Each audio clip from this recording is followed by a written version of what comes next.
Mesdames et messieurs, chers internautes, vous êtes sur la meilleure chaîne numérique du Septentrion et c'est le Flash. Que nous démarrons par la traditionnelle cérémonie de remise de prix aux meilleurs lauréats des examens du CEP, du BEPC et du bac du Borgou. Cette cérémonie a eu lieu ce samedi 30 septembre à Niki. L'initiative émane de la reine du numérique, Aurélie Adam Soule Zoumarou.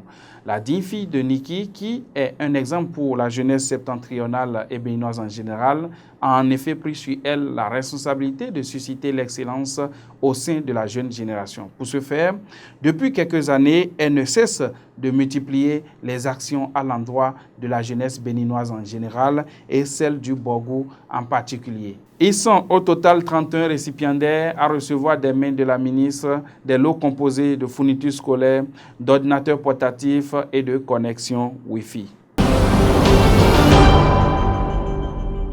Le Bénin abrite depuis le lundi dernier la semaine du Kadiou édition 2023. La deuxième journée de l'événement dénommé Bénin Kachou Week a été marquée par la présentation du Kadiou sur le marché mondial.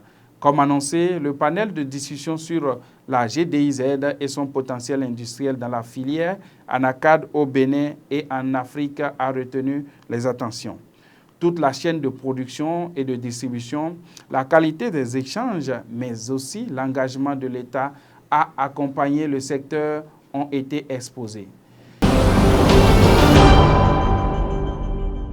Nous restons toujours à Cotonou, mais cette fois-ci au siège de la Sénat.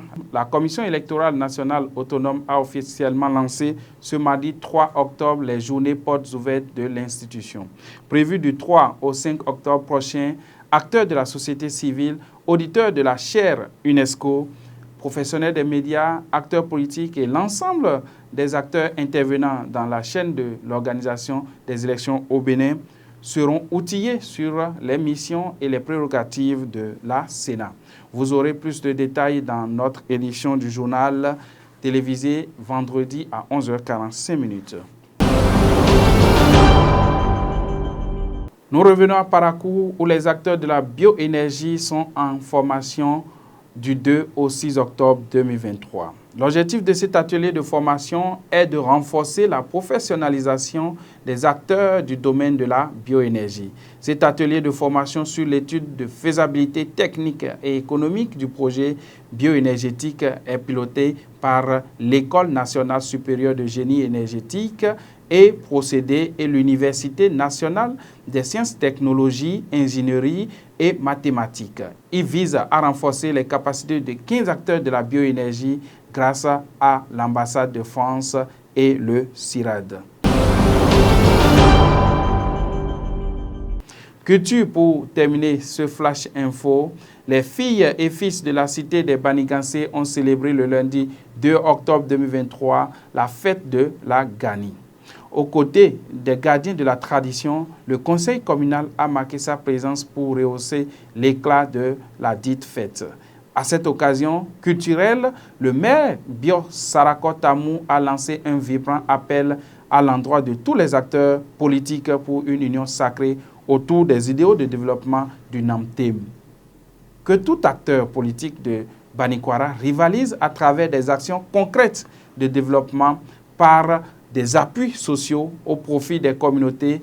Ainsi, nous contribuerons à réduire les nombreuses années d'injustice subie par notre commune sur le plan du développement depuis les indépendances, a souligné le maire Bio Tamou Sarako. L'autorité communale n'a également pas manqué d'inviter ces populations à l'unité, que la politique ne nous divise pas. La politique doit être focalisée sur le développement, a fait savoir l'édile de Banikwara.